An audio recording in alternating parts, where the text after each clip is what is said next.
Halo, selamat siang saudara. Anda sedang menyaksikan live update bersama dengan saya, Nila Irda. Seperti biasanya, kami akan menyajikan beragam informasi yang akan dilaporkan secara langsung oleh wartawan kami di lapangan. Bersama dengan saya, Nila Irda, inilah live update selengkapnya. Kita awali dengan informasi pertama, saudara bangunan Masjid Syuhada di Jalan Abdul Wahab Azazi, Kelurahan Binanga, Kabupaten Mamuju, Sulawesi Barat, roboh. Sekitar pukul 13.40 waktu setempat pada Rabu siang, robohnya bangunan masjid tersebut menimpa 3 pekerja dari CV Albi Reski. Akibatnya 2 orang meninggal dunia dan seorang lainnya berhasil selamat. Untuk mengetahui bagaimana informasi selengkapnya ada Fahrun Ramli, wartawan Tribun Sulbar, yang sudah siap dengan informasinya untuk Anda, saudara. Halo, Fahrun. Ya, rekan Nila. Baik, Fahrun, silakan dengan laporan Anda. Ada berapa banyak pekerja yang tertimpa reruntuhan bangunan masjid ini? Kemudian bagaimana kronologis kejadiannya? Ya, rekan Nila dan Tribuners, dapat saya laporkan bahwa di mana Masjid Syuhada Mamuju, Kabupaten Mamuju, Sulawesi Barat, yang tepatnya di Jalan Abdul Wahab Azazi di Kelurahan Binanga, itu memang dalam proses perobohan akibat bangunan tersebut memang sudah rusak akibat gempa bumi 15 Januari lalu. Dan adapun PT yang merobohkan ini yaitu PT CV Albereski, di mana memang sudah berjalan sekitar 2 minggu yang lalu perobohannya, namun pada saat hari itu, pada saat Rabu sekitar pukul 1.30 waktu Indonesia Tengah, di mana perobohannya berlangsung itu menggunakan tali styling dan diikat ke eskavator untuk ditarik. Namun sebelum kejadian penarikan agar untuk dirobohkan gedung tersebut, tiba-tiba gedung itu atau masjid itu langsung roboh begitu saja dan menimpa sebenarnya ada 4 pekerja yang tertimpa, namun 2 berhasil dievakuasi dan duanya selamat. Namun 2 orang dari pekerja tersebut dinyatakan meninggal dunia karena tertimbun beton-beton reruntuhan masjid Syuhada Mamuju, seperti itu, Nila. Oke, Fahrun, kemudian untuk saat ini proses evakuasi dari pekerja yang tertimbun tersebut apakah sudah berhasil dilakukan? Untuk gabungan personil apa saja yang kemudian terlibat dalam evakuasi ini? Ya, betul sekali Tribuners, proses evakuasi sangat memakan waktu yang begitu lama sebab runtuhan Masjid Syuhada ini begitu banyak dan tembok-tembok reruntuhannya itu begitu besar sehingga dibutuhkan 4 alat berat yang dikerahkan. Adapun tim evakuasi itu adalah tim gabungan dari BPBD Kabupaten Mamuju, Basarnas, Badan Sar Nasional Kabupaten Mamuju, Damkar Kabupaten Mamuju, serta personil Polresta Mamuju bersama dengan TNI dan dibantu warga sekitar. Evakuasi 2 jenazah, 2 pekerja yang tertimbun yang dinyatakan meninggal dunia tersebut itu berlangsung hampir 7 jam hingga malam hari. Proses evakuasi masih dilakukan dan pada jelang pukul 23 waktu Indonesia Tengah, akhirnya 2 pekerja yang tertimbun tersebut ditemukan dan dinyatakan meninggal dunia, seperti itu, Nila. Oke, artinya saat ini 2 pekerja yang tertimbun sudah berhasil dievakuasi ya, Fahrun? Ya, betul sekali, Nila, di mana 2 pekerja itu sudah dinyatakan meninggal dunia dan sudah dievakuasi. Oke, terima kasih banyak Fahrun Ramli, wartawan Tribun Sulbar, atas laporan Anda. Selamat bertugas kembali. Kita beralih ke informasi selanjutnya, saudara. Sebanyak puluhan unit rumah di Kecamatan Pariaman Tengah, Kota Pariaman, Provinsi Sumatera Barat, dilaporkan rusak akibat angin puting beliung yang terjadi pada Kamis 23 Desember, maksud saya sekitar pukul 12:30 malam. Wali Kota Pariaman Genius Umar mengatakan bahwa sebanyak 47 rumah ini rusak, yang mana tersebar di beberapa kelurahan dan juga desa. Untuk mengetahui bagaimana informasi lebih lengkapnya, ada wartawan dari Tribun Padang, Wahyu Bahar, yang akan memberikan informasi lebih lengkapnya pada Anda. Halo, Wahyu. Halo, Nila. Halo Wahyu, silahkan dengan informasi Anda bisa dijelaskan lebih detail ada berapa unit rumah yang mengalami kerusakan akibat puting beliung ini, kemudian bagaimana kondisi dari rumah-rumah tersebut? Baik Nila, dapat kami laporkan dari Kota Pariaman telah terjadi sebuah angin puting beliung merusak sebanyak 47 unit rumah warga di Kecamatan Pariaman Tengah. Kejadian ini terjadi pada hari Kamis 23 Desember pukul 12:30 waktu Indonesia bagian Barat. Sedangkan kata Wali Kota Pariaman Jenis Umar, 20 unit rumah diantaranya mengalami rusak berat. Dan secara umum, kerusakan terjadi terhadap atap-atap rumah warga yang berterbangan. Begitu, Nila. Di mana saja lokasi puting beliung ini menerjang rumah warga di Pariaman, Wahyu? Jadi sebanyak 47 unit rumah tersebut yang rusak tersebar di beberapa kelurahan dan desa seperti Kelurahan Tarata, Jawi-Jawi 2, Kampung Pondok, hingga Kampung Baru dan Lohong. Itu Nila. Lalu untuk respon dari warga atau curhatan dari warga sendiri ketika mendapati rumah mereka rusak diterpa angin kencang ini seperti apa? Baik, beberapa orang yang kami temui, seperti Emma Evasia, seorang ibu rumah tangga, mengatakan bahwasanya saat kejadian ia sedang tertidur di rumahnya, ia mendengar suara angin yang menderu-deru, katanya. Dan sesaat setelah itu atap rumahnya berterbangan, keluarganya panik, dan setelah itu beberapa saat angin berhenti dan hujannya pun begitu. Keluarganya hanya bisa menempatkan diri di dalam rumah, dimanapun bisa untuk beristirahat. Hingga pagi harinya, keluarga mereka mulai memperbaiki atap-atap yang bolong di rumah tersebut. Itu Nila.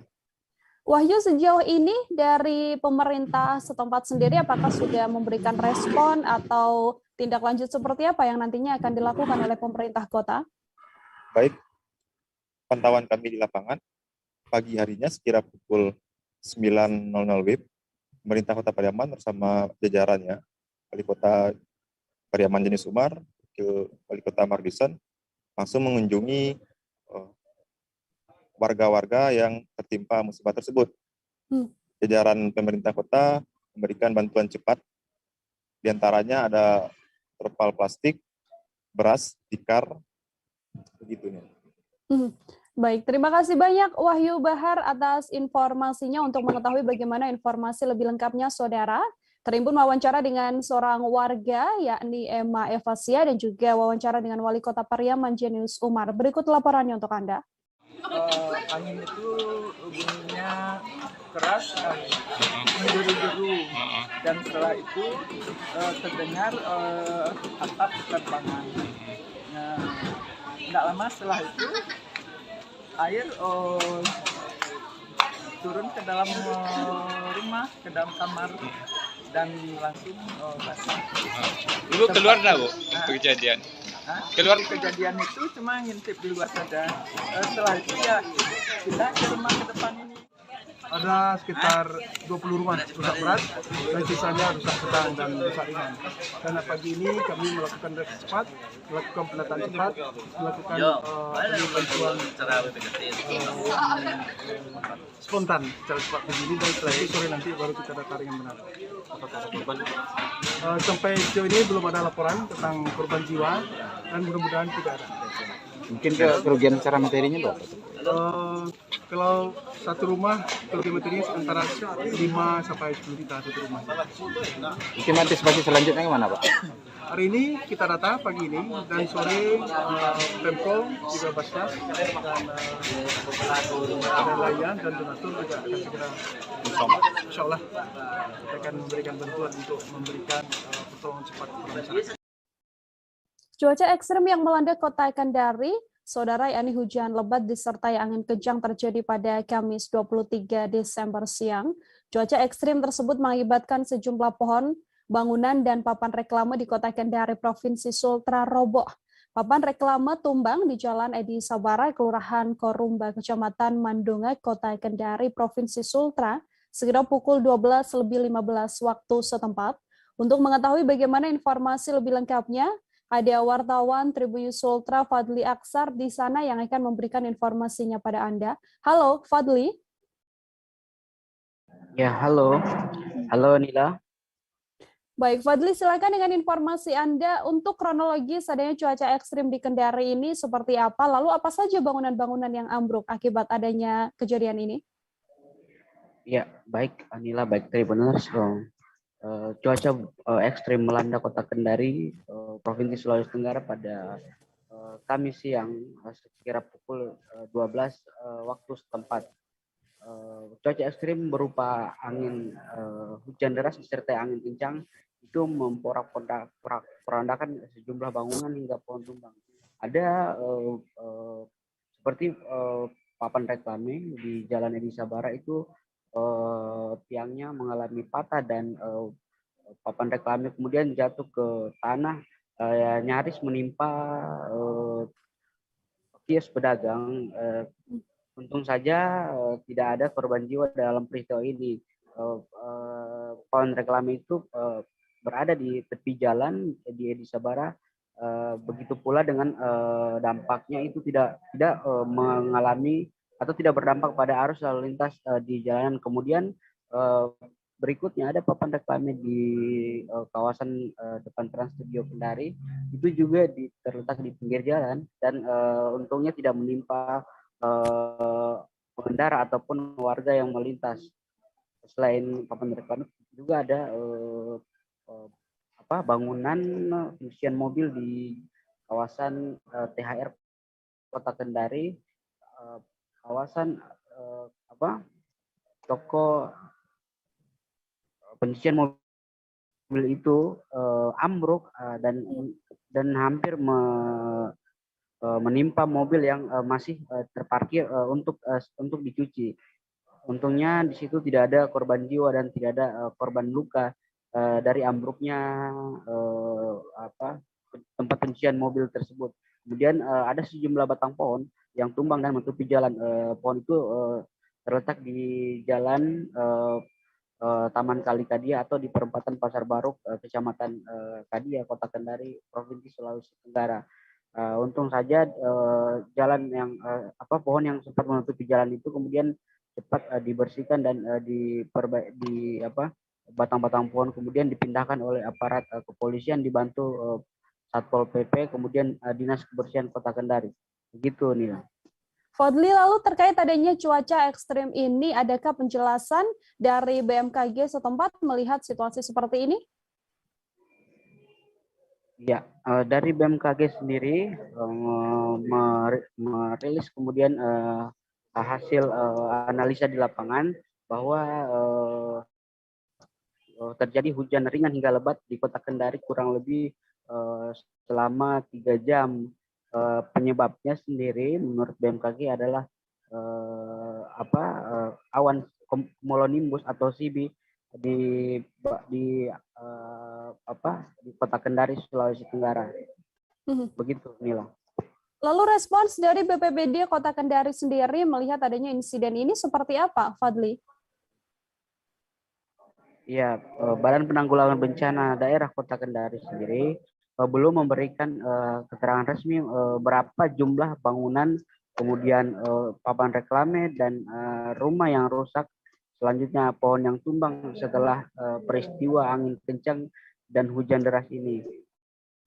Saat Kepala BPBD Kota Kendari, Pak Midudin, tidak merespon jawaban, tidak merespon telepon dari jurnalis Tribun News Ultra, kemudian WhatsApp juga tidak direspon hingga hari ini.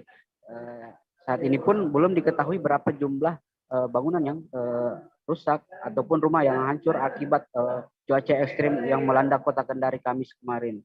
Begitu dia. Baik, terima kasih banyak Fadli atas informasinya. Untuk mengetahui informasi lebih lengkapnya, Saudara, wartawan kami telah menghimpun wawancara dengan Panit SAR terbatas Samapta Polda Sultra, Bribka Agus Salim Saputra. Berikut laporannya untuk Anda. Kebetulan tadi ada informasi dari masyarakat, ada pohon tumbang di jalan di simpang Pasar Buah. Nah, terus kami merapat ke sini, ternyata sudah tumbang memang. Tapi dibantu tadi dengan Dinas Kebersihan, sama-sama tadi dengan Dinas Kebersihan. Dengan kami dari SAR terbatas Polda Sultra Samapta. Tadi apa yang dilakukan ini untuk membuka halangan jalan? Tadi kita lakukan ini potong kanan yang ini yang berkejaran di jalan, terus kami bersihkan bersama anggota patroli, bersihkan jalan supaya aktivitas masyarakat bisa lewat. Sekarang bagaimana kondisinya? Kondisinya sudah aman, kami sudah bersihkan, kemudian jalur mobil juga masyarakat bisa lewat. Iya, iya. Masih ada titik-titik lainnya yang mau dituju setelah ini, Bang?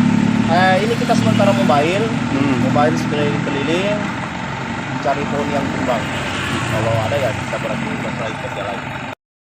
Kemunculan buaya di pesisir pantai Kampung Nelayan RT 1 RW 2 Kecamatan Tobuali, Bangka Selatan, Saudara, membuat resah masyarakat sekitar. Pasalnya kemunculan predator ganas tersebut bukan kali pertama. Sejak seminggu terakhir ini, buaya itu pun menampakkan diri bahkan hingga naik ke daratan. Warga Kampung Nelayan ini mengatakan bahwa buaya di perairan tersebut sekitar 4 ekor dengan berbagai ukuran hampir 3-4 meter. Untuk mengetahui bagaimana informasi lebih lengkapnya, ada Yuranda, wartawan Bangka Pos, yang akan memberikan informasinya pada Anda. Halo Yuranda, selamat siang. Halo, selamat siang Yuranda. Halo Nila, selamat siang. Oke, Yuranda, bisa Anda jelaskan apa sebenarnya penyebab buaya tersebut naik ke daratan, kemudian berapa kurun waktu buaya-buaya ini menampakkan diri ke masyarakat? Ya, bisa saya sampaikan Nila.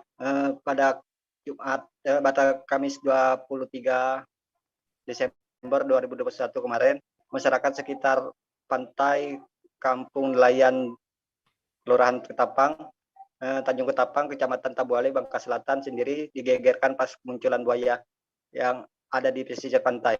Buaya tersebut kembali muncul lantaran mencium bau bangkai ayam yang dibuang oleh pedagang sekitar. Melihat hal itu, buaya langsung mencari bangkai itu dan memakannya, sehingga buaya itu diduga merasa betah karena sering dikasih makan. Buaya tersebut muncul tidak tentu, kadang siang juga ada. Berdasarkan informasi dari masyarakat sekitar, pada malam hari buaya tersebut muncul sebanyak 2 ekor, begitu Nila. Sejauh ini sudahkah ada tindak lanjut atau tindakan dari pemerintah daerah Kabupaten Bangka Selatan terkait munculnya buaya ini, Yuranda? Ya, bisa saya sampaikan Nila, sempat dihubungi Kepala BPBD Bangka Selatan sendiri, Pak Agus. Mereka sudah merespon tindakan ini dan berkoordinasi dengan Kelurahan Tanjung Ketapang untuk melakukan penangkapan. Mereka akan mendatangkan pawang buaya untuk menangkap buaya-buaya tersebut sebanyak 4 ekor yang ukurannya beragam, mulai dari ukuran kecil hingga maksimalnya 4 meter, begitu Nila. Sementara pasang pelang peringatan dipasang di sekitar tempat kejadian lokasi untuk memperingati para masyarakat agar tidak beraktivitas di sana, lantaran di tempat tersebut banyak terdapat perahu nelayan yang terparkir dan juga para anak-anak bermain di pinggir pantai, begitu Nila. Baik, oke. Terima kasih banyak Yuranda, wartawan Bangka Pos, atas informasinya. Selamat bertugas kembali. Kita beralih ke informasi selanjutnya. Saudara, ular sanca kembang yang berukuran panjang sekitar 3 meter ditemukan warga di kandang ayam di Kota Lubuk Linggau, Sumatera Selatan pada Kamis pagi. Ular dengan corak warna kuning keabu-abuan ini memangsa ayam ternak warga di Kecamatan Lubuk Linggau Timur 2 Tengah, Kota Lubuk Linggau. Saat ditemukan, ular sanca ini sedang memangsa 2-4 ayam kampung milik warga. Untuk mengetahui bagaimana informasi selengkapnya, sudah tersambung bersama saya ada Eko Hepronis, wartawan Tribun Sumsel, yang akan memberikan informasinya pada Anda. Halo, selamat siang Eko. Selamat siang Nila.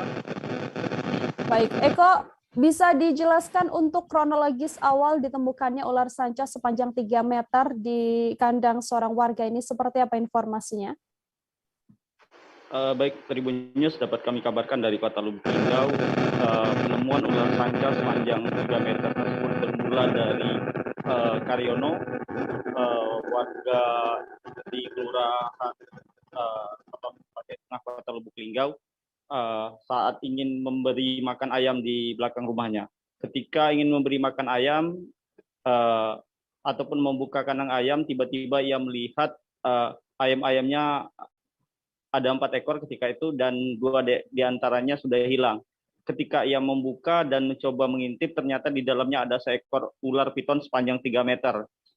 Kemudian oleh Karyono sendiri, karena ia ketakutan dan cemas untuk menangkapnya sendiri, ia pun berupaya memanggil warga setempat untuk membantunya menangkap. Namun warga setempat ketika melihat ukuran cukup besar, akhirnya memanggil pawang dari petugas dari Dinas Pemadam Kebakaran Kota Lubuk Linggau. Seperti itu. Sejauh ini apakah ular sanca tersebut memang sudah sering mengganggu ternak warga atau seperti apa informasinya, Eko? Menurut cerita warga setempat, ular sanca sepanjang 3 meter itu sudah sering mengganggu ternak warga setempat. Bahkan dari laporan warga setempat, kurang lebih sudah 3 kali warga melihat ukuran ular sanca sepanjang 3 meter tersebut. Bahkan dalam satu kesempatan warga berupaya menangkap ular piton yang ukurannya jauh lebih besar dari itu, hingga mencapai 4 meter. Namun ketika itu warga tidak berani menangkap, akhirnya ular tersebut lepas kembali. Dan juga dari penampakan ular itu, warga-warga setempat sering kehilangan ternaknya seperti ayam, bebek, dan lain sebagainya. Khususnya yang berada di sekitar lokasi tersebut. Demikian Nila. Sudahkah diketahui dari mana ular-ular ini berasal kemudian bisa mengganggu ternak warga, Eko?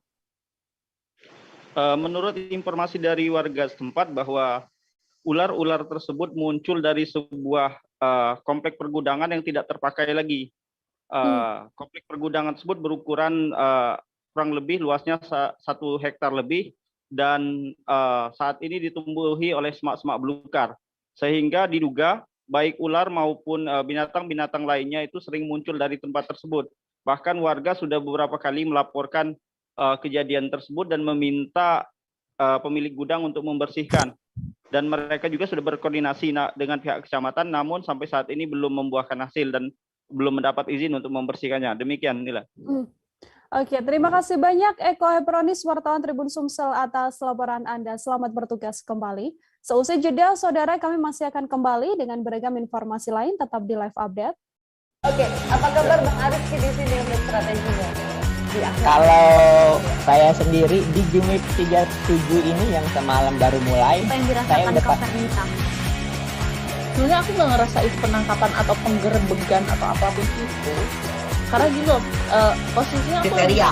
Jadi kita mengenal disebut dengan stroke yang tidak berdarah dengan stroke yang berdarah. Stroke yang tidak berdarah itu biasanya ditandai dengan adanya penyumbatan. Kalau itu terjadi di sini mungkin pikirnya tidak ke situ kali ya, tapi kalau di Korea atau di Kamboja itu ada beberapa paper yang saya itu Mas, ya, dulunya tukang koran. Oh gitu ya. Tukang koran. Ya, saya baca itu Pak. Tuh kan pernah baca kan? Ya. Jadi kalau saya jadi tanggam itu udah bersyukur banget. Si anak ini dijadikan sebagai tersangka begitu. Ya, kalau ini kita bicara yang di luar kasus Bongombo ya. Dengan nama hujan shower, di mana terdapat batas jelas antara daerah hujan dan tidak hujan yang biasanya terjadi pada fase awal mature stage atau tahap berbahaya dewasa. itu Kang. Jadi mulai artinya terjadinya perlembekan. Nah itu untuk penetrasi akan sulit. Begitu, ya. Dok, saya ini menurut saya memang tidak mudah. Bukan urusan tanah diambil. Kalau misalnya Amerika Serikat sekarang, Rasulullah mengatakan dalam sebuah hadis bahwa berpuasa di 6 hari Syawal itu. Oke, apa kabar Bang Arifki di sini untuk strateginya? Kalau saya sendiri di Jumip 37 ini yang semalam baru mulai, apa yang saya dirasakan udah Kopernika? Sebenarnya aku nggak ngerasa itu penangkapan atau penggerebegan atau apapun itu, karena gini loh, posisinya aku kriteria. Jadi kita mengenal disebut dengan stroke yang tidak berdarah dengan stroke yang berdarah. Stroke yang tidak berdarah itu biasanya ditandai dengan adanya penyumbatan. Kalau itu terjadi di sini mungkin pikirnya tidak ke situ kali ya, tapi kalau di Korea atau di Kamboja itu ada beberapa paper yang saya itu Mas, ya, dulunya tukang koran. Oh gitu ya. Tukang koran. Ya, saya baca itu Pak. Tuh kan pernah baca kan? Ya. Jadi kalau saya jadi Pangdam itu udah bersyukur banget. Si anak ini dijadikan sebagai tersangka begitu.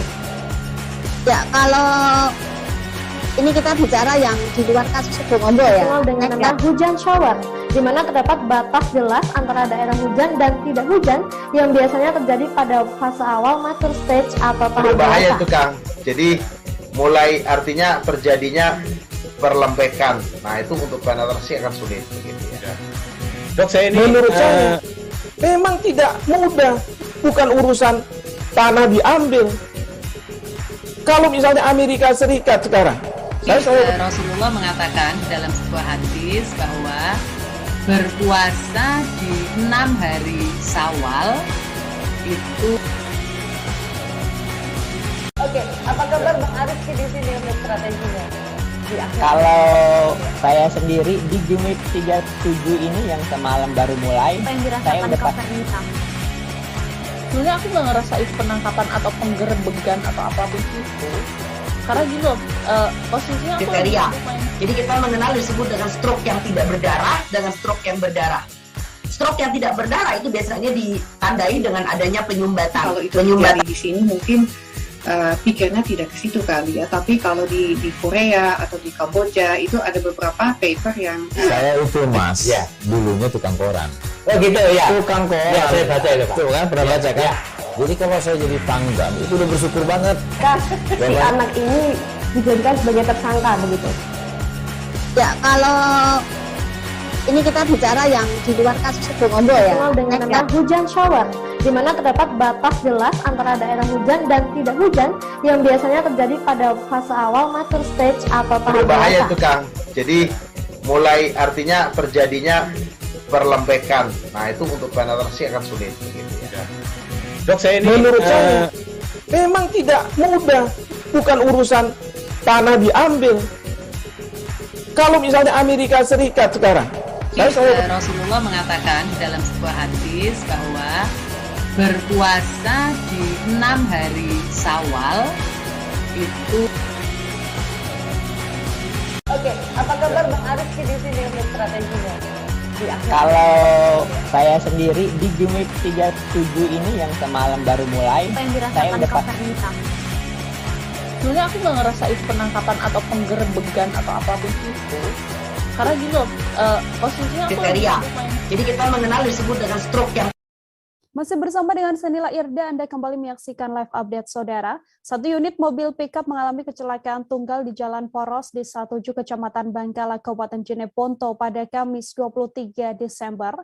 Dalam peristiwa kecelakaan tersebut mengakibatkan setidaknya beberapa orang meninggal dunia. Diketahui mobil yang mengalami kecelakaan adalah mobil pickup warna abu-abu dengan nomor plat DD8470RM. Untuk mengetahui informasi lebih lengkapnya ada Rokib, wartawan Tribun Timur, yang akan memberikan informasi lebih lengkapnya pada Anda. Halo, Rokib.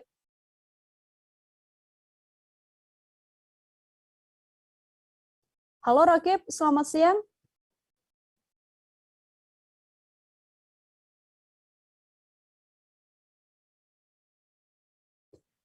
Halo, selamat siang, Rokib.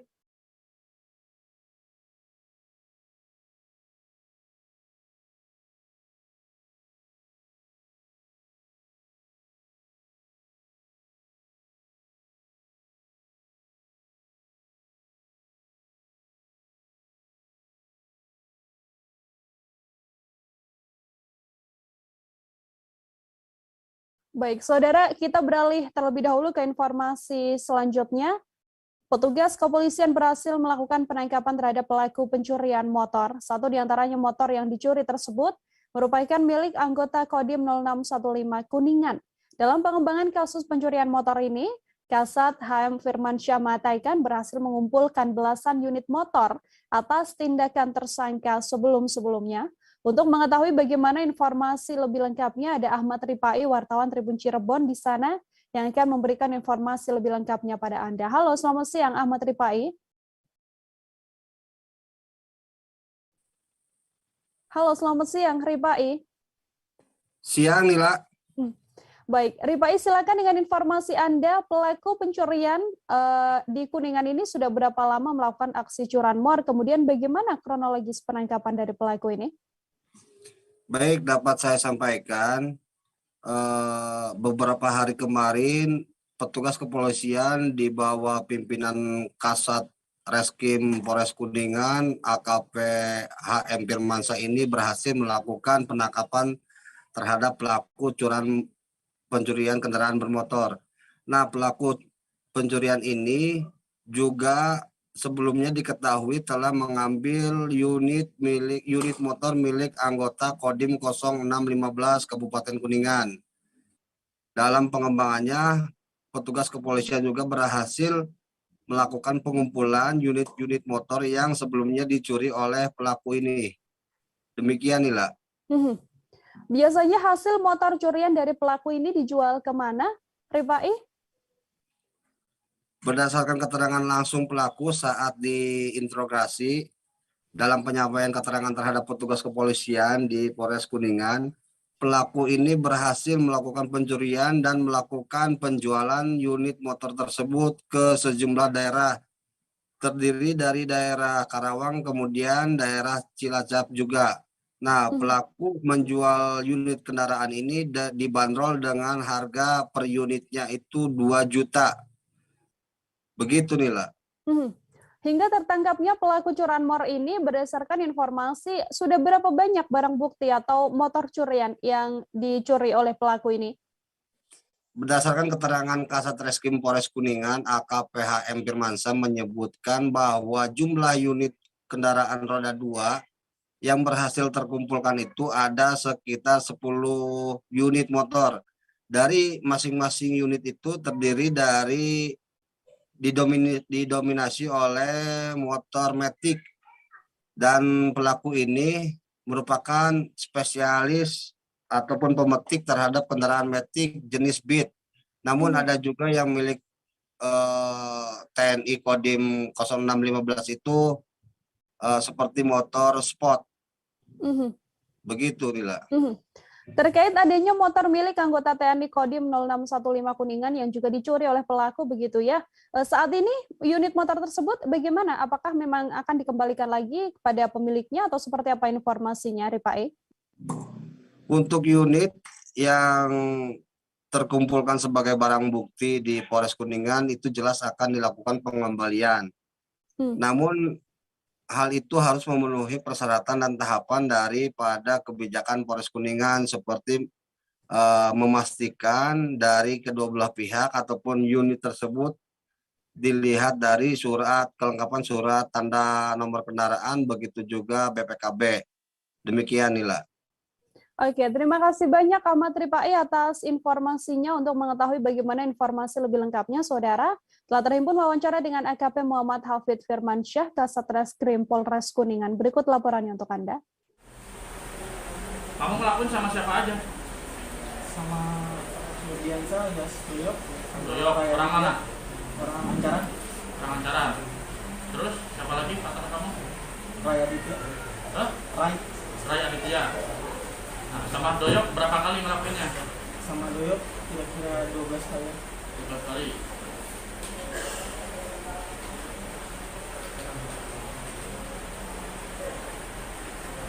Sama si Rai berapa kali? Kurang lebih 4 kali. 4 kali.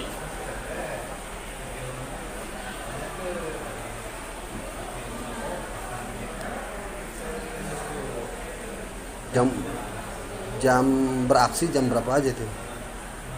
Enggak tentu sih, Kak. Kadang malam,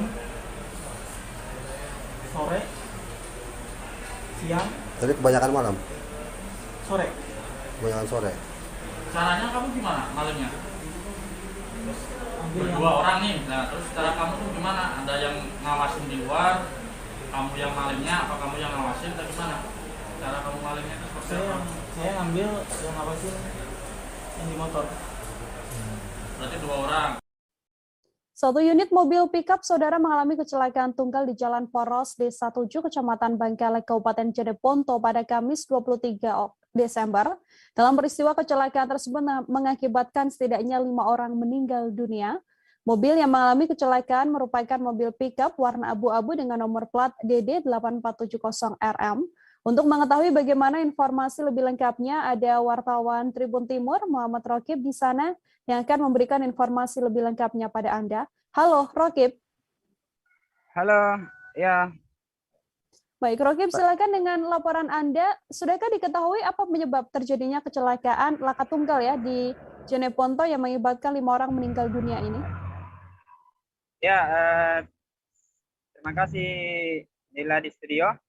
Hari ini saya akan melaporkan terkait terjadinya peristiwa laka tunggal yang terjadi di Desa 7, Kecamatan Bangkala Barat, Kabupaten Jeneponto, Sulawesi Selatan.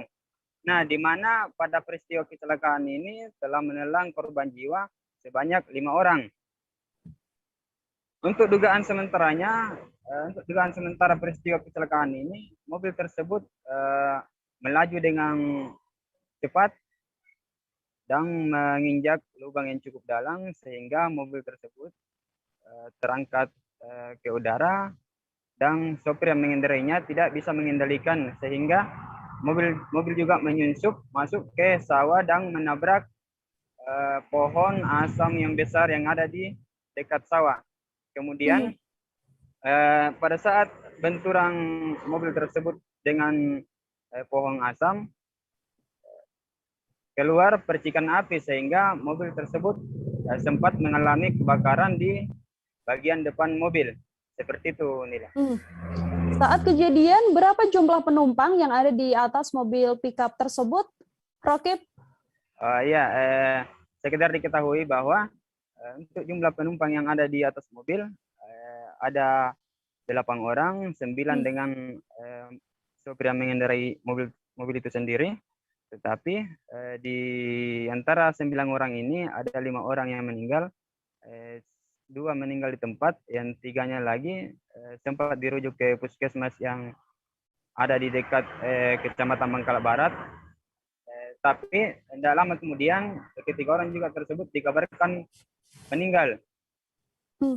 Untuk diketahui juga bahwa mobil ini dari arah Kabupaten Takalar mau masuk ke Kabupaten Jeneponto. Nah, seperti itu, Nila. Untuk korban sendiri, korban dari laka tunggal ini, apakah berdasarkan informasi, benarkah memang mereka ini adalah satu keluarga, Rokib, atau seperti apa informasinya? Untuk informasi yang dihimpun di lokasi bahwa ke-9 orang ini yang ada di atas mobil merupakan masih dalam satu keluarga. Karena salah satu di antara penumpang mobil tersebut telah merayakan hari ulang tahunnya di Kabupaten Sopeng. Ke-9 penumpang ini sempat bermalam di Kabupaten Sopeng. Setelah merayakan hari ulang tahunnya di sana, dia kembali ke Kabupaten Jeneponto. Terus pada saat di perjalanan dia mengalami kecelakaan. Seperti itu. Baik, terima kasih banyak Rokib atas informasi Anda. Untuk mengetahui bagaimana informasi lebih lengkapnya, Saudara, terhimpun wawancara dengan Kasat Lantas Polres Jeneponto AKP Syai Harudin. Berikut laporannya untuk Anda. Dalam kecepatan tinggi, menginjak lubang dan hilang kendali, akhirnya oleng ke kanan sehingga menabrak pohon asam yang ada di sebelah kanan jalan. Korban dalam insiden kecelakaan ini ada 2 orang, yaitu yang duduk di depan nenek dengan cucu. Jumlahnya keseluruhan? Jumlah secara keseluruhan ada 5. Dari berapa penumpang? Dari penumpang yang ada di atas mobil, 9 dengan pengemudi. Katanya... Betul sekali. Dari mana korban, Pak? Dari Desa Kapita. Apakah puskesmas atau rumah sakit, Pak? Tidak. Yang meninggal di lokasi TKP 2 orang.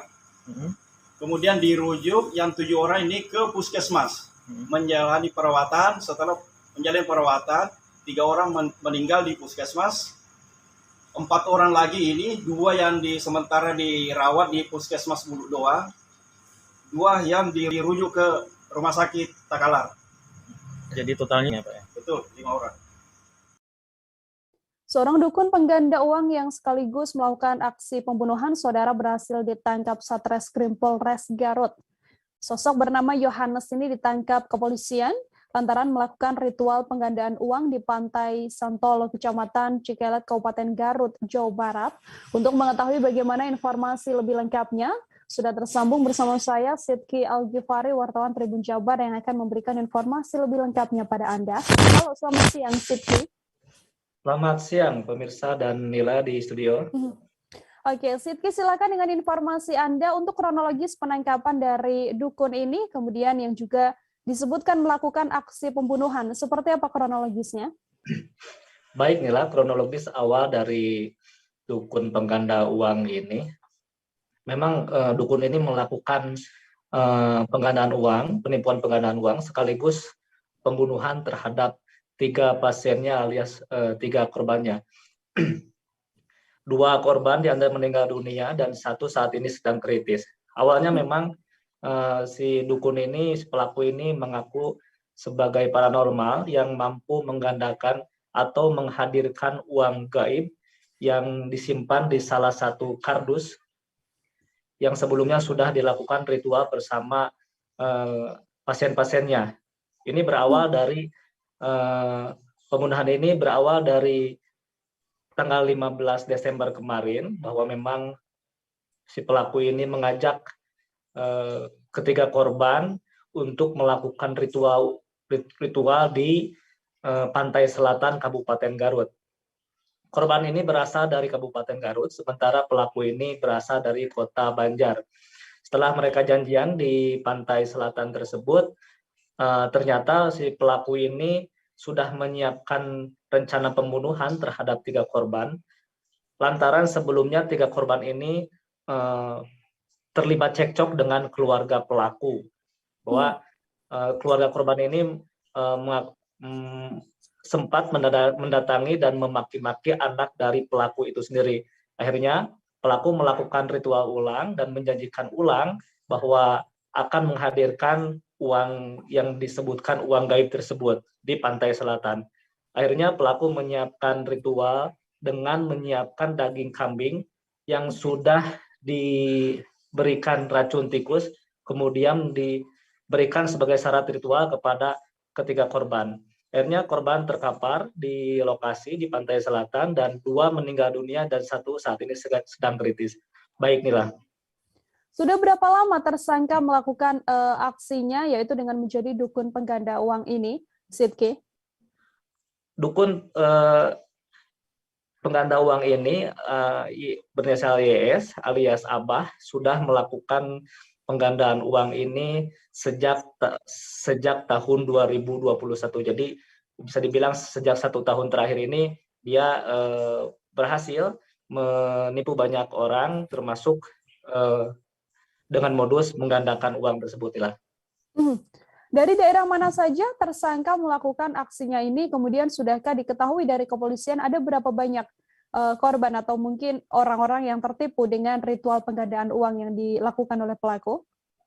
Saat ini memang tadi Kapolres Garut AKBP Wirdanto Hadik Caksono melakukan press release di Mapores Garut bahwa dia mengatakan sebelumnya tersangka ini sudah melakukan aksi penggandaan uang ini dengan modus penggandaan uang ini di kawasan Kuningan, namun sempat gagal dan yang korban yang paling banyak itu ada di Garut sebanyak 3 orang.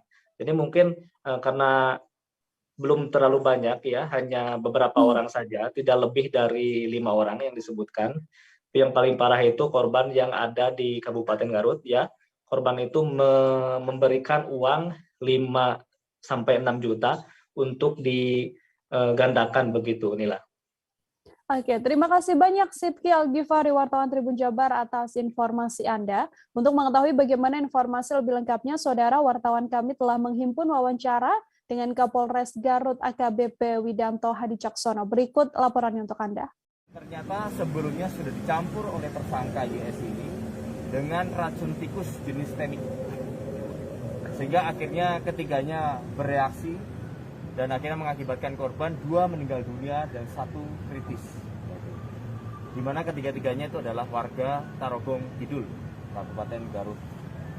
Nah dari situ akhirnya kami dari Polres Garut sudah melakukan bersama dengan Polsek Cikelet melakukan langkah-langkah penyelidikan dan penyidikan Dan akhirnya kami berhasil menangkap pelaku YS ini alias Abah U, ya, yang diduga merupakan dukun palsu ritual penggandaan uang di daerah Wonosobo, Jawa Tengah, yang kami tangkap sekitar hari Rabu tanggal 22 Desember kemarin. Dan di situ kami akhirnya menemukan dan berhasil mengamankan beberapa barang bukti, dari mulai racun tikus yang digunakan, kemudian termasuk juga daging kambing yang tersisa pada saat itu yang sudah kami lakukan pengecekan di laboratorium, dan termasuk juga kami mengamankan sepeda motor dari pelaku.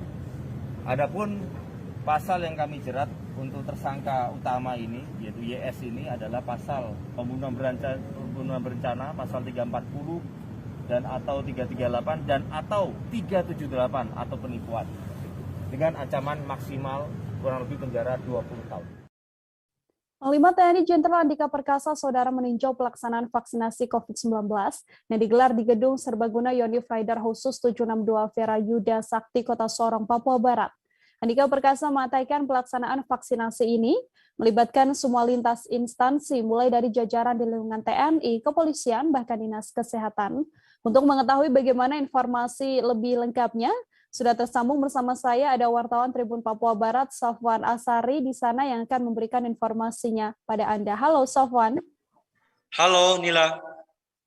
Baik, Safwan, silakan dengan informasi Anda. Seperti apa pantauan di lapangan pada saat kunjungan Panglima TNI di lokasi vaksinasi ini? Iya, Nila dan juga Tribuners dimanapun Anda berada, hari ini dapat saya kabarkan dari Kota Sorong, Papua Barat, bahwa sejak kedatangan Panglima TNI kemarin hingga tadi pagi, Panglima TNI tampak sangat dekat dengan masyarakat di Kota Sorong itu sendiri. Tentu pada pelaksanaan vaksinasi di Yonif Vera Yuda Sakti Kota Sorong sendiri, tampak terlihat antusias masyarakat dan juga kehangatan dari masyarakat menyambut kedatangan Bapak Panglima TNI itu sendiri, Nila. Tanggapan dari Panglima TNI melihat situasi atau keadaan vaksinasi di Sorong seperti apa, Safwan? Iya, Nila dan juga Tribuners, berdasarkan data memang Kota Sorong dan juga beberapa daerah di Papua Barat masih ada di bawah standar, namun Panglima TNI sangat optimis dengan melihat adanya kolaborasi antara TNI, Polri, dan juga Dinas Kesehatan, serta beberapa jajaran di Kota Sorong dan juga Papua Barat. Melihat hal ini, beliau sangat optimis bisa menambah capaian vaksinasi di Papua Barat, begitu. Lalu antusiasme masyarakat melihat kedatangan dari Panglima TNI dan juga beserta istri, ya, ini seperti apa, Safwan? Iya, Nila dan juga Tribunas, perlu saya kabarkan bahwa dengan kedatangan Bapak Panglima di tempat lokasi vaksinasi yang digelar di Yonif Vera Yuda Sakti sendiri sangat dinanti-nantikan oleh masyarakat di tanah Papua. Ada seorang mama Papua yang langsung berkomunikasi dengan Pak Panglima. Beliau merasa sangat bangga karena masyarakat kecil seperti dirinya bisa berkomunikasi langsung dengan orang nomor 1 di TNI itu sendiri. Dan beliau berharap ada pemimpin-pemimpin seperti begini untuk terus berkarya di Indonesia dan juga di tanah Papua, begitu.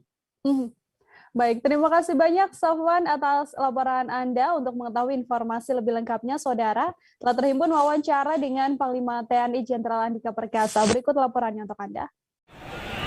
Intinya memang kita berusaha untuk memperbanyak, ya. Bahkan tadi masih ada yang pertama. Nah, ini yang kabar gembira. Sehingga mereka yang tadinya belum divaksin, semakin banyak yang kemudian tervaksin. Karena apa? Karena vaksin ini akan meningkatkan kuantitas antibodi kita dalam melawan virus SARS-CoV-2.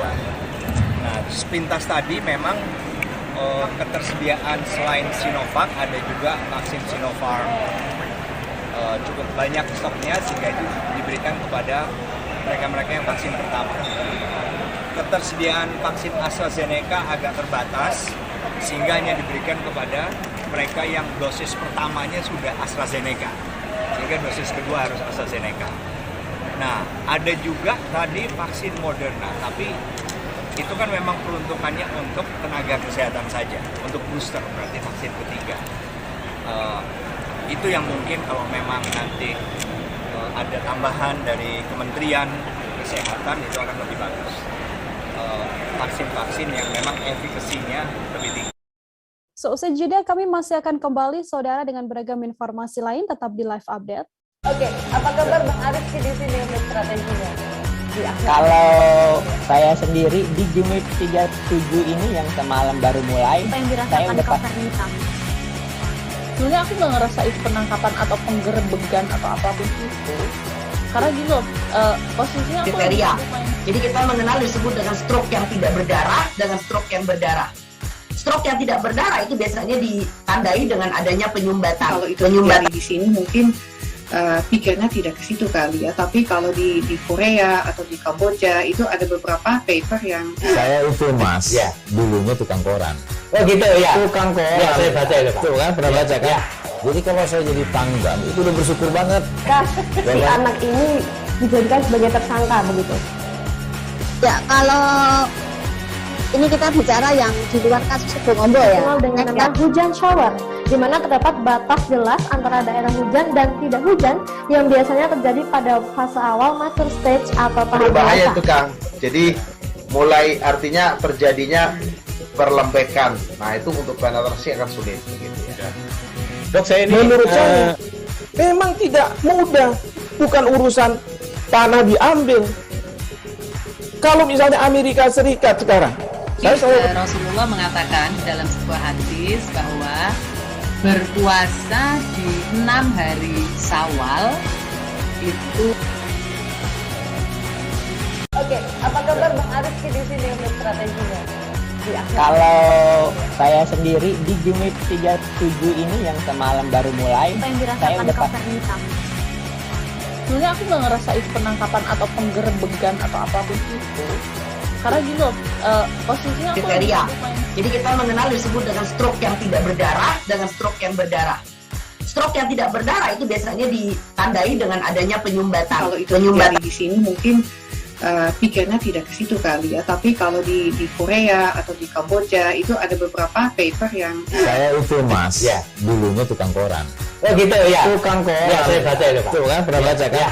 Jadi kalau saya jadi pangdam itu udah bersyukur banget. Si anak ini dijadikan sebagai tersangka begitu. Ya, kalau ini kita bicara yang di luar kasus Sebongombo ya. Dikenal dengan nama hujan shower, di mana terdapat batas jelas antara daerah hujan dan tidak hujan yang biasanya terjadi pada fase awal mature stage atau tahap berbahaya dewasa. itu Kang. Jadi mulai artinya terjadinya perlembekan. Nah itu untuk penetrasi akan sulit begitu ya. Dok, saya ini menurut saya memang tidak mudah, bukan urusan tanah diambil. Kalau misalnya Amerika Serikat sekarang, Rasulullah mengatakan dalam sebuah hadis bahwa berpuasa di 6 hari Syawal itu. Oke, apa kabar Bang Arif di sini untuk strateginya? Kalau saya sendiri di Jumip 37 ini yang semalam baru mulai, saya udah sebenarnya aku nggak ngerasain penangkapan atau penggerebegan atau apapun itu, karena gini loh, posisinya aku kriteria. Jadi kita mengenal disebut dengan stroke yang tidak berdarah dengan stroke yang berdarah. Stroke yang tidak berdarah itu biasanya ditandai dengan adanya penyumbatan. Kalau itu terjadi di sini mungkin pikirnya tidak ke situ kali ya, tapi kalau di Korea atau di Kamboja itu ada beberapa paper yang saya itu Mas, ya, dulunya tukang koran. Oh gitu ya. Tukang koran. Ya, saya baca itu Pak. Tuh kan pernah baca kan? Ya. Jadi kalau saya jadi pangdam itu udah bersyukur banget. Si anak ini dijadikan sebagai tersangka begitu. Ya, kalau ini kita bicara yang di luar kasus Sebongombo ya. Dikenal dengan nama hujan shower, di mana terdapat batas jelas antara daerah hujan dan tidak hujan yang biasanya terjadi pada fase awal mature stage atau tahap berbahaya dewasa. itu Kang. Jadi mulai artinya terjadinya perlembekan. Nah, itu untuk penetrasi akan sulit begitu ya. Dok, saya ini menurut saya memang tidak mudah, bukan urusan tanah diambil.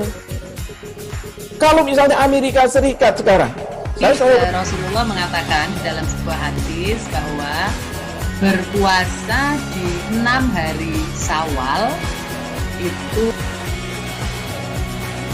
Oke, apa kabar Bang Arif di sini untuk strateginya?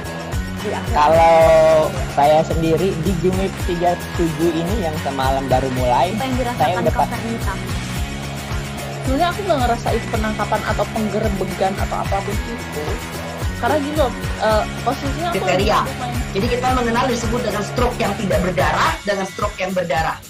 Stroke yang tidak berdarah itu biasanya ditandai dengan adanya penyumbatan. Kalau itu terjadi di sini mungkin pikirnya tidak ke situ kali ya, tapi kalau di Korea atau di Kamboja itu ada beberapa paper yang saya itu mas ya dulunya tukang koran. Oh gitu ya, Tukang koran ya, saya baca itu Pak. tuh kan pernah baca kan ya. Jadi kalau saya jadi pangdam itu udah bersyukur banget si anak ini dijadikan sebagai tersangka begitu. Ya, kalau ini kita bicara yang di luar kasus Bongombo ya. Dengan nama hujan shower, di mana terdapat batas jelas antara daerah hujan dan tidak hujan yang biasanya terjadi pada fase awal mature stage atau tahap berbahaya dewasa. itu Kang. Jadi mulai artinya terjadinya perlembekan. Nah, itu untuk penetrasi akan sulit begitu ya. Dok, saya ini menurut saya memang tidak mudah, bukan urusan tanah diambil. Kalau misalnya Amerika Serikat sekarang, Rasulullah mengatakan dalam sebuah hadis bahwa berpuasa di 6 hari Syawal itu. Oke, apa kabar Bang Arif di sini untuk strateginya? Kalau saya sendiri di Jumip 37 ini yang semalam baru mulai, saya udah sebenarnya aku nggak ngerasain penangkapan atau penggerebegan atau apapun itu, karena gini loh, posisinya aku kriteria. Jadi kita mengenal disebut dengan stroke yang tidak berdarah dengan stroke yang berdarah. Stroke yang tidak berdarah itu biasanya ditandai dengan adanya penyumbatan. Kalau itu terjadi di sini mungkin pikirnya tidak ke situ kali ya, tapi kalau di Korea atau di Kamboja itu ada beberapa paper yang saya itu mas ya dulunya tukang koran. Oh gitu ya, Tukang koran ya, saya baca itu Pak. tuh kan pernah baca kan ya. Jadi kalau saya jadi pangdam itu udah bersyukur banget si anak ini dijadikan sebagai tersangka begitu. Ya, kalau ini kita bicara yang di luar kasus Bongombo ya. Dengan nama hujan shower, di mana terdapat batas jelas antara daerah hujan dan tidak hujan yang biasanya terjadi pada fase awal mature stage atau tahap berbahaya dewasa. itu Kang. Jadi mulai artinya terjadinya perlembekan. Nah, itu untuk penetrasi akan sulit begitu ya.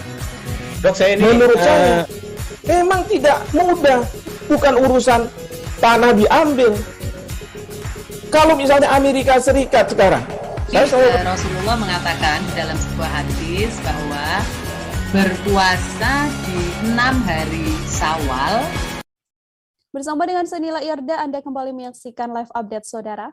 Satpol PP menertibkan sejumlah warung esek-esek di Mualaboh dan juga merobohkan sejumlah gubuk.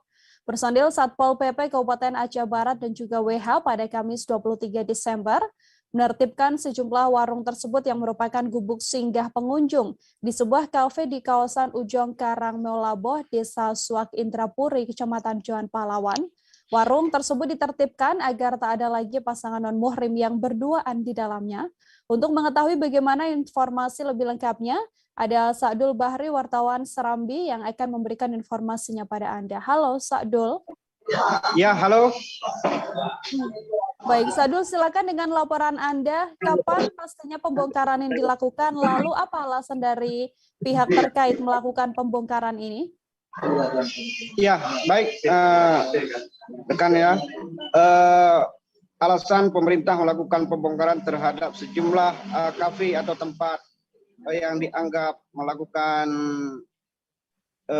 pelanggaran syariat Islam ini lantaran sudah meresahkan masyarakat karena langkah lain adalah untuk menyelamatkan generasi muda yang jangan terpengaruh dengan aktivitas-aktivitas pelanggaran syariat Islam seperti penyediaan tempat-tempat yang diduga bisa melakukan hal-hal pelanggaran syariat Islam.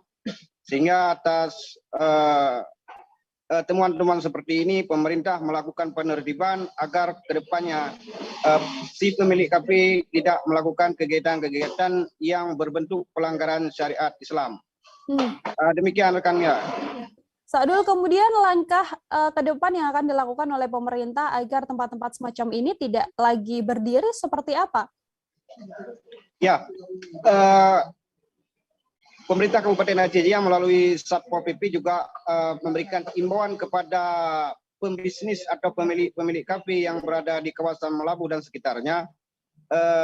Mereka diminta untuk tidak menyediakan tempat-tempat yang berpotensi dilakukan perbuatan-perbuatan seperti mesum yang mesum itu merupakan salah satu yang bisa melakukan pelanggaran syariat Islam, sehingga juga bagian pemilik kafe lainnya seperti yang sudah dilakukan penggerebekan kemarin dengan dirobohkan sejumlah tempat-tempat yang dianggap melakukan mesum itu, pemilik kafe ini wajib membuat surat pernyataan bahwa kedepannya mereka tidak lagi memberikan pembiaran-pembiaran yang bisa melakukan atau kesempatan yang untuk dilakukan perbuatan-perbuatan yang bisa melanggar syariat Islam. Demikian rekan-rekan.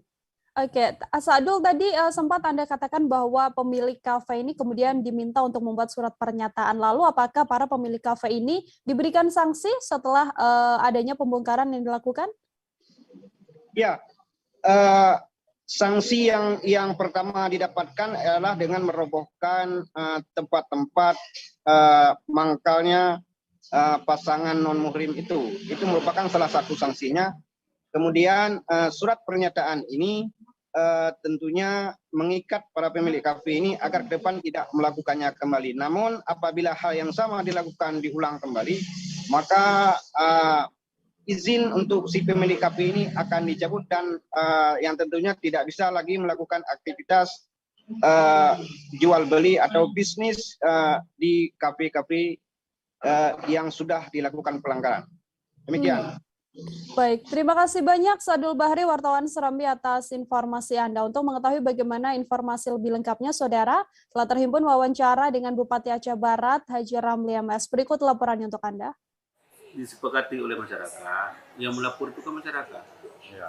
Itu berkat aparat masyarakat, kita tindak lanjuti mereka. Kalaupun kita tidak menindak itu mereka kemarin, mereka akan ditindak oleh masyarakat. Nah, kenapa? Mereka sudah paham betul bahwa tidak mengundang lagi maksiat. Ya, kalau maksiat itu dilakukan terus-menerus, berarti ini akan terjadi sesuatu yang tidak kita inginkan. Allah akan marah. Jadi apa himbauan kita Pak terhadap masyarakat ini, Pak? Himbauan yang pertama carilah rezeki yang halal, yang tidak menyengsarakan orang lain dan tidak mengundang kemaksiatan. Jadi kalau ada kebiasaan di seluruh tempat, itu akan terjadi nantinya dikutuk oleh Allah itu semua masyarakat yang ada di sini. Jadi mudah-mudahan marilah dengan bersabar mencari uang yang ikhlas, pasti Allah bantu mereka semuanya. Jadi saya tidak akan membela segelintir usaha itu kalau memang merusak masyarakat, tata kehidupan masyarakat, baik beragama, berbangsa, dan bernegara. Kita beralih ke informasi selanjutnya, Saudara. Personil TNI Polri di Timika menggelar apel pasukan Operasi Lilin jelang Natal 2021 dan juga Tahun Baru di lapangan Timika Indah, Papua pada Jumat 24 Desember. Apel gelar pasukan ini bertujuan untuk mengecek personil dan juga sarana prasarana yang akan digunakan pada saat operasi. Untuk mengetahui informasi selengkapnya ada Marcelinus Labulela, wartawan Tribun Papua, yang akan memberikan informasinya pada Anda. Halo Marcel. Ya, baik, selamat sore rekan Nila. Selamat sore, Marcel. Ada berapa banyak personil TNI Polri yang disiagakan pada operasi Lilin kali ini? Baik, rekan Nila, dapat saya sampaikan terkait operasi Lilin, gelar apel operasi Lilin tadi pagi, bahwa untuk semua personil yang ikut di apel tadi itu 450 personil dari TNI Polri. Begitu rekan Nila. Titik mana saja nantinya yang akan dijadikan sebagai lokasi operasi ini, Marcel? Baik, rekan Nila dan Tribuners, dapat saya laporkan bahwa untuk titik-titik pengamanan di saat gelar operasi Lilin hari ini sampai ke Natal dan Tahun Baru nantinya, itu ada beberapa titik atau posko yang disiapkan oleh Polres Mimika bersama dengan Satlantas Polres Mimika, di mana ada pun titik-titik ke lokasi penempatan posko itu ada di Jalan Cendrawasih, ada di Jalan SP2 dan beberapa ruas jalan lainnya yang dianggap menjadi akses ramai jalan di warga masyarakat Kota Mimika. Dapat saya sampaikan juga bahwa untuk penempatan personil di setiap titik tidak hanya di posko-posko saja, namun di saat ibadah gereja yang dilaksanakan oleh jemaat atau umat Kristiani yang sebagian besar melaksanakan misa atau ibadah pada malam hari ini menyusul kelahiran Yesus Kristus, di mana personil juga telah disiapkan di beberapa titik gereja seperti Gereja Katedral Timika, Gereja Paroki Sempan, dan beberapa gereja lain yang tersebar di wilayah Kota Timika. Begitu rekan-rekan. Selain datang dari unsur TNI Polri begitu ya, Marcel, adakah memang unsur pengamanan lain yang juga terlibat dalam operasi ini?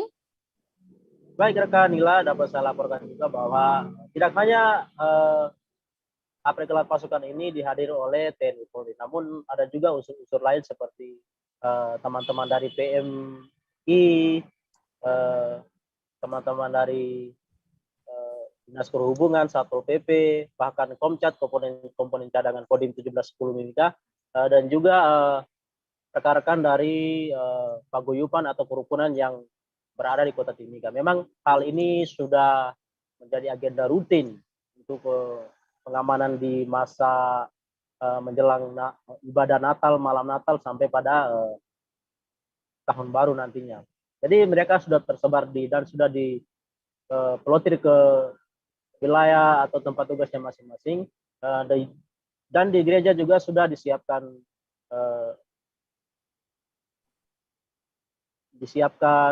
personil untuk menjaga, untuk menghimbau kepada masyarakat bahwa tetap menerapkan protokol kesehatan selama ibadah berlangsung. Begitu rekan Nila. Baik, untuk mengetahui informasi lebih lengkapnya, saudara wartawan kami juga telah menghimpun wawancara dengan Kapolres Mimika AKBP I Gusti Gede Era Adinata. Berikut laporannya untuk Anda. Operasi Lilin, ya, Karten 2021 dalam rangka pengamanan ibadah Natal, ya, sampai perayaan Tahun Baru 2022. Puji syukur hari ini ya, cuaca cerah. Harapan kami dengan gelar pasukan ini kita bisa mengecek baik personil, sarana prasarana yang akan digunakan. Kita sudah koordinasi dengan FKUP. Kita melaksanakan operasi Lilin ini ada 5 pos yang kita tempatkan, ada di SP2, ada di Pertigaan Diana, ada di Pasar Senter, dan beberapa titik-titik lainnya. Peran serta masyarakat sangat dibutuhkan dalam suksesnya pengamanan ini. Kita sudah datakan hari ini ada pelaksanaan, ada kira-kira 5 gereja yang melaksanakan kegiatan ibadah nanti sore, dan juga ada beberapa kegiatan masyarakat yang terutama adat budaya Papua, ada melaksanakan persiapan untuk melaksanakan bakar batu dan lain-lain, kita amankan. Tentunya di antara ibadah itu ada potensi-potensi gangguan keamanan yang ada. Beberapa mal di Kota Manado, saudara, terpantau padat pengunjung pada Kamis 23 Desember jelang perayaan Natal, diantaranya terjadi di Mega Mall Manado. Dari pantauan, banyak pengunjung yang memenuhi setiap lantai di Mega Mall ini. Untuk mengetahui bagaimana informasi lebih lengkapnya, tersambung bersama saya ada Fistel Mukuan, wartawan Tribun Manado yang akan memberikan informasinya pada Anda. Halo, Fistel. Halo, rekan Nila dan Tribuners, selamat sore. Selamat sore, Fistel. Menjelang Natal dan Tahun Baru, sejumlah mal di Manado dipenuhi oleh pengunjung. Kemudian untuk protokol kesehatan yang diberlakukan di sana, seperti apa informasinya, Fistel? Ya, makasih rekan Nila. Dapat kami pantau di beberapa mal, terlebih khusus di Mega Mall yang ada di kawasan Mega Mas Kota Manado. Memang semua pengunjung diwajibkan melakukan scan barcode aplikasi Peduli Lindungi atau memperlihatkan surat vaksin kepada petugas, karena setiap pintu masuk baik dari depan, belakang maupun yang di samping di Mega Mall itu dijaga oleh security. Jadi setiap pengunjung diwajibkan melakukan scan barcode atau memperlihatkan surat vaksin. Dan dari hasil pantauan kami itu memang diberlakukan. Jadi semua yang masuk ke dalam Mega Mall ini semuanya lulus scan barcode maupun memiliki kartu vaksin COVID-19. Demikian rekan Nila. Dari pantauan Anda di sana, Fistel, kebanyakan para pengunjung yang datang ini apakah memang karena sedang memburu diskon atau mungkin memang hanya sekedar untuk bermain ke mall tersebut? Ya, memang sudah menjadi kebiasaan di Kota Manado ini menjelang Natal memang cukup ramai, namun tahun lalu memang ada pembatasan-pembatasan sehingga masuk gereja pun tidak masuk gereja tahun lalu, tapi sekarang sudah sedikit ada kebebasan dari pemerintah sehingga masuk gereja diperbolehkan, namun tetap mematuhi protokol kesehatan dengan melakukan scan barcode di setiap gereja. Dan kebanyakan kalau di tanggal 20 hingga 23 seperti itu, kebanyakan dari luar Kota Manado yang banyak datang memenuhi Kota Manado. Memang sebagian besar selain memburu diskon, ingin berbelanja untuk keperluan Natal. Apalagi memang kalau menjelang Natal seperti ini, hampir semua jualan yang ada di mal-mal itu sebagian besar banyak diskon. Demikian rekan Nila. Lalu kata pengunjung sendiri melihat Mega Mall yang ramai meskipun masih di tengah pandemi COVID ini seperti apa, Fistel? Ya, ada salah satu warga yang kami wawancarai di lokasi, memang dia mengaku memang takut berada di mall yang ramai masih di tengah pandemi saat ini.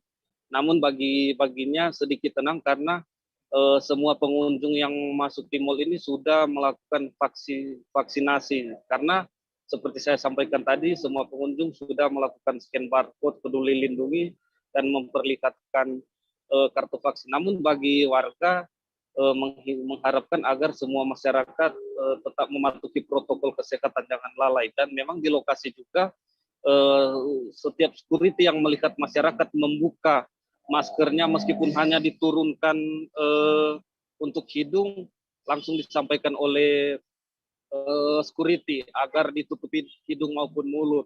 Dan warga juga berharap meskipun angka pasien COVID-19 di Sulawesi Utara khususnya di Kota Manado semakin menurun, tapi dia berharap jangan ada lalai dari masyarakat untuk tetap mematuhi protokol. Dan dia berharap setelah perayaan Natal dan Tahun Baru tidak adanya peningkatan pasien COVID-19 khususnya di Kota Manado. Demikian rekan Nila.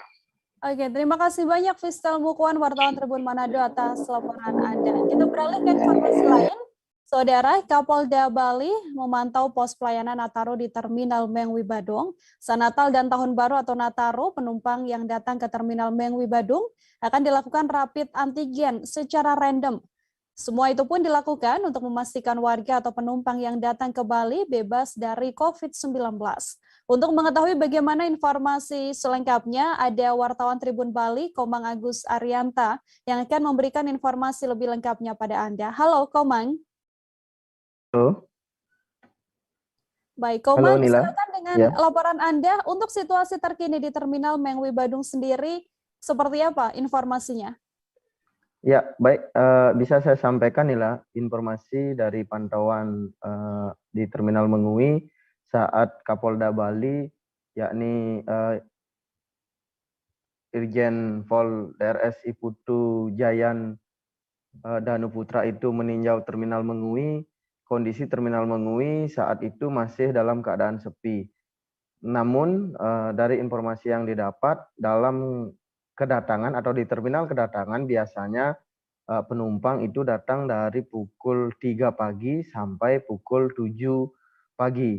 Nah, kendati demikian tidak menutup kemungkinan personil dari Polres Badung termasuk Polda Bali pada umumnya akan tetap melakukan langkah antisipasi terkait dengan kedatangan atau lonjakan penumpang melalui jalur darat, mengingat Provinsi Bali ini merupakan wilayah yang banyak destinasi pariwisata, selebihnya menjelang Natal dan Tahun Baru yang akan datang ini. Begitu Nila. Sejauh ini sistem rapid antigen yang kemudian diminta Kapolda Bali untuk diterapkan di terminal ini seperti apa, Komang? Ya, jadi dalam wawancara yang dilaksanakan tadi bersama Kapolda Bali, jadi Kapolda Bali meminta personil atau petugas keamanan, termasuk juga personil dari Polres Badung, Polda Bali, Dinas Perhubungan maupun Dinas Kesehatan yang menjaga di pos pelayanan terpadu di Terminal Mengui harus melakukan rapid antigen secara random. Kendati demikian, hal itu dilakukan untuk memastikan bahwa masyarakat yang datang ke Bali benar-benar bersih atau terhindar dari virus COVID-19. Nah, jadi sistemnya meski masyarakat atau warga yang datang ke Bali sudah melengkapi diri dengan persyaratan seperti aplikasi Peduli Lindungi, vaksin, syarat vaksin, sertifikat vaksin maupun rapid antigen yang sudah dilakukan sebelum berangkat ke Bali. Namun pelaksanaan rapid antigen itu akan dilakukan secara acak melihat dari situasi dan kondisi penumpang. Jika penumpang terlihat loyo atau disinyalir sakit, maka akan langsung dilakukan rapid antigen. Nah, setelah dilakukan rapid antigen, jika keluar hasilnya, maka akan dilakukan proses lebih lanjut. Misalnya dia positif, akan langsung dilakukan swab PCR maupun isolasi terpusat. Mengingat untuk wilayah Provinsi Bali, khususnya di Kabupaten Badung sendiri, ini sampai saat ini masih disiapkan tempat isolasi untuk warga yang positif COVID-19. Seperti itu, Nila. Oke, terima kasih banyak Komang Agus Arianto, wartawan Tribun Bali atas laporannya. Untuk mengetahui informasi lebih lengkapnya, Saudara, Tribun wawancara yang dilakukan oleh wartawan kami dengan Kapolda Bali, Irjen Pol Iputu Jayandanu Putra. Berikut laporannya untuk Anda. Betul, kita di sini sebagaimana yang saya sampaikan di tempat-tempat lain, di setiap pos pengamanan atau pos pelayanan, kita menyiapkan untuk pelaksanaan random test ya, random test. Nanti penumpang yang datang secara acak kita akan tes swab antigen. Itu ada menjadikan protap kita di setiap pos pengamanan, termasuk di Terminal Mengui ini. Terminal Mengui memang melayani angkutan bis yang khususnya dari luar Pulau Bali yang datang ke sini umumnya pada pagi hari sampai subuh dan menjelang juga jam 7 jam 8 pagi, kira-kira seperti itu. Tadi laporan dari kepala terminal di sini menyatakan bahwa 6 hari ini atau 1 minggu ini ada peningkatan dibandingkan tahun lalu ya. Tahun lalu itu bahkan peningkatan sampai 200%, ya 200% kedatangan ya Pak ya, 200% kedatangan. Nah, ini menandakan bahwa betul-betul ada kegiatan perekonomian di Bali yang memang sedang tumbuh gitu ya. Karena kita tahu bahwa yang datang mempergunakan angkutan bis atau akap ini yang melalui Terminal Mengui ini rata-rata mungkin banyak pekerja-pekerja yang di sektor non informal ya formal gitu seperti itu yang melakukan perjalanan menggunakan bis. Ini makanya kita perlu antisipasi agar yang bersangkutan masuk ke sini juga dalam kondisi yang Kepolisian Resor atau Polres Bengkalis, Saudara, menggelar apel gelar pasukan untuk memastikan pengamanan Natal dan Tahun Baru di Bengkalis berjalan lancar dan aman. Apel diikuti pasukan Polres Bengkalis dan juga sejumlah stakeholder terkait pengamanan yang dilaksanakan mulai 24 Desember hingga 3 Januari 2022 mendatang. Untuk mengetahui informasi selengkapnya, ada wartawan Tribun Papua, M. Natsir, di sana yang akan memberikan informasinya pada Anda. Halo Natsir. Ya, halo Nila, selamat sore. Selamat sore. Natsir, ada berapa banyak total keseluruhan aparat yang terlibat dalam pengamanan Nataru kali ini? Ya, untuk pengamanan Natal dan Tahun Baru di Bengkalis sendiri, Polres Bengkalis kemarin sudah menggelar apel gelar pasukan yang dilaksanakan bersama dengan stakeholder terkait, di mana Polres Bengkalis menyiapkan anggota atau personilnya sebanyak 313 personil dalam pengamanan Natal dan Tahun Baru. Selain juga personil Polres Bengkalis juga dilibatkan personil dari stakeholder terkait seperti Dinas Perhubungan, Satpol PP, BPBD, Basarnas, dan Dinas Kesehatan dan sejumlah petugas personil instansi terkait lainnya sebanyak 400 personil. Jadi sekitar 700 personil gabungan yang akan mengamankan pelaksanaan perayaan Natal dan Tahun Baru di Bengkalis. Begitu, Nila. Oke, Natsir, kemudian tugas pokok dari personil di lapangan ini seperti apa dan sampai kapan operasi ini akan berlangsung? Ya, Nila, untuk operasi ini sendiri berlangsung mulai tanggal 24 Desember ini hingga tanggal 3 Januari, di mana personil yang dilibatkan nantinya akan dibagi ditempatkan di 7 posko. 2 posko merupakan posko pengamanan dan 5 posko lagi merupakan posko pengamanan. Nah, mereka akan bertugas di sana. Posko-posko ini ditempatkan di berbagai pintu masuk wilayah Kabupaten Bengkalis. Untuk selain itu juga ada penempatan-penempatan khusus personil pengamanan di sejumlah gereja, terutama gereja di Kecamatan Madau yang merupakan mayoritas penduduknya banyak yang akan merayakan di sana. Begitu, Nila. Kemudian imbauan dari Kepala Daerah Natsir terkait libur Nataru tahun ini seperti apa? Terkait libur Nataru tahun ini, pemerintah Bengkalis maupun Polres Bengkalis mengimbau masyarakat untuk tetap melaksanakan perayaan Natal menjauhi kerumunan. Begitu juga